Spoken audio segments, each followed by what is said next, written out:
আমাদের আইন শৃঙ্খলা বাহিনী আপনারা কোথায়? খ্রিস্টান মিশনারিরা কি করছেন? আমি একটা দুটো ক্লিপ একটু দেখাই। মহান আল্লাহর অশেষ দয়ায় এই চুনতির ঐতিহ্যবাহী সিরাতুন নবী মাহফিলে একজন অতি নগণ্য বান্দাকে এই স্টেজে এসে কিছু কথা বলার তৌফিক দিয়েছেন, আলহামদুলিল্লাহ। এইটা হচ্ছে 19 দিন ব্যাপী। আসলে মূলত এই সিরাতুন নবী এটা আয়োজন করা হচ্ছে 365 দিন ব্যাপী। আমরা সিরাতুন নবী 365 দিন আলোচনা না করলেও খ্রিস্টান ধর্মের যারা অনুসারী রয়েছেন তারা কিন্তু 365 দিন আলোচনা করছেন। এবং আলোচনা কোথায় করছেন? আমার এই পার্শ্ববর্তী রোহিঙ্গা ক্যাম্পে করছেন, পার্বত্য অঞ্চলে করছেন। আমাদের কিন্তু কারোর হুঁশ নাই।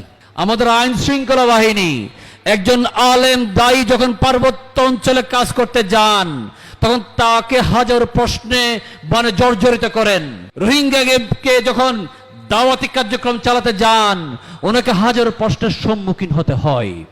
অথচ খ্রিস্টান মিশনারিরা কি করছেন আমাদের অনেকে জানা নেই। আজকের এই ঐতিহাসিক মাহফিলে আমি একটা দুটো ক্লিপ একটু দেখাই। তারা খালি দাওয়াতে কার্যক্রম নর্মাল মুখের মধ্যে সীমাবদ্ধ রাখেনি, তারা তাদের সিরাতে ঈসা প্রচার করার জন্য অত্যাধুনিক অ্যাপস বানিয়েছে। মোবাইল অ্যাপ যদি ইংরেজি ভাষায় থাকতো আমরা মনে করতাম যারা ইংরেজি ভাষা জানে ওদের জন্য করেছে। মোবাইল অ্যাপ যদি বাংলা ভাষায় থাকতো আমরা মনে করতাম তারা এই মোবাইল অ্যাপসটা বুঝি বাংলাদেশে যারা খ্রিস্টান ধর্মাবলম্বী রয়েছেন ওদের জন্য করেছেন। কিন্তু আপনারা জেনে চমকিত হবেন তাদের মোবাইল অ্যাপসের ভাষাটা কি। আচ্ছা তুমি আর ফাঁতি জন্নতুল ফিরদৌসের মাঝে ওইবা তে দুই চারটা বেলরে গাদা দর্জি হার দেশের 3 ঘন্টা মোলা আদান হইতে কি বাইতুল মুকাদ্দাসের ফরদাগান মাজত তুলতে সিরি দুইবার কই গিয়ে হযরত ইসে ডান্নারি বদ্দি ও বাপ আই তোমার হাত আর রু তুলি দিলাম। অ্যাপসের নাম দিয়েছে রহমতের রাস্তা। সাধারণ মানুষ যার কাছে ইসলাম জ্ঞান খুব সীমিত এই ফাঁদে পড়ে যাবে। এবং দিয়েছে কি আল্লাহর ছবি, আল্লাহর ছবি দিয়ে ঈসাই ধর্ম তারা প্রচারণা চালাচ্ছেন।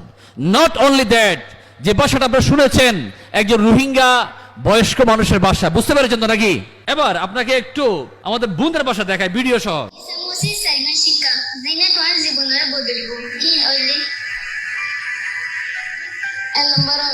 আল্লাহ মালিকরে এদেতুয়ান আতা হাসান মাসের মোহাম্মত গরো মতি 1 নম্বর রুকু 30 হাজার তুলতে 30 নম্বর আয়াত